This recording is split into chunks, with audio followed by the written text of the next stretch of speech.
കൊച്ചിയിൽ സീസണിലെ കന്നി ജയം സ്വന്തമാക്കി കേരള ബ്ലാസ്റ്റേഴ്സ്. ജയത്തോടെ ബ്ലാസ്റ്റേഴ്സ് പോയിന്റ് പട്ടികയിൽ രണ്ടാം സ്ഥാനം മുന്നേറി 11-ലെത്തി. സ്വന്തം തട്ടകത്തിൽ സീസണിലെ കന്നി ജയം സ്വന്തമാക്കി കേരള ബ്ലാസ്റ്റേഴ്സ്. ഹോം സ്റ്റേഡിയമായ കലൂർ ജവഹർലാൽ നെഹ്റു സ്റ്റേഡിയത്തിൽ നടന്ന മത്സരത്തിൽ ബ്ലാസ്റ്റേഴ്സ് ജംഷഡ്പൂർ FC-യെ 2-0 തകർത്തത്.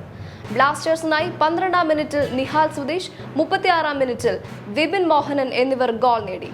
തുടക്കം വിരസമായിരുന്നെങ്കിലും പന്തിന്റെ നിയന്ത്രണം പതിയെ ബ്ലാസ്റ്റേഴ്സിന്റെ കാലുകളിലായി.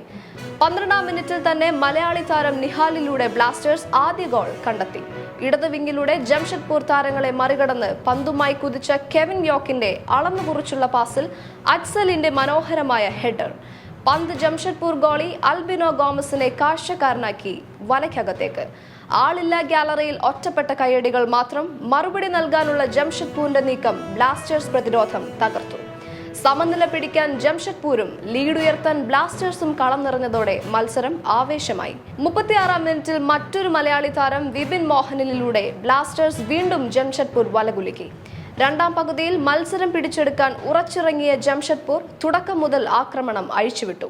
പ്രതിരോധത്തിൽ ഉറച്ചുനിന്ന ബ്ലാസ്റ്റേഴ്സിന്റെ ഒറ്റപ്പെട്ട നീക്കങ്ങൾ ലക്ഷ്യത്തിലേക്ക് എത്തിയില്ല. നിക്കോളോ സ്റ്റോജനോവിച്ചിന്റെയും റാഫേൽ എറിക്കിന്റെയും ഷോട്ടുകൾ ബാറിനെ തലോടി പുറത്തേക്ക് പോയി. 79-ാം മിനിറ്റിൽ അനുകൂലമായി ലഭിച്ച കോർണറും ജംഷഡ്പൂരിന് മുതലെടുക്കാൻ ആയില്ല.